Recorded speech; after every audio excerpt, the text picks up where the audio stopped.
Copy copy बोलेली छठिया माता, सुनाए सेवक लोग, सुनाए सेवक लोग।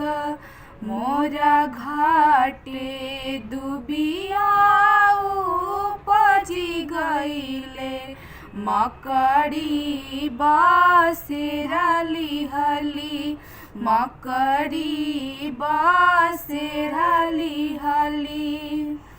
ए बिनती से बोले ले कवन देव, सुनिए छठिया माता, सुनिए छठिया माता।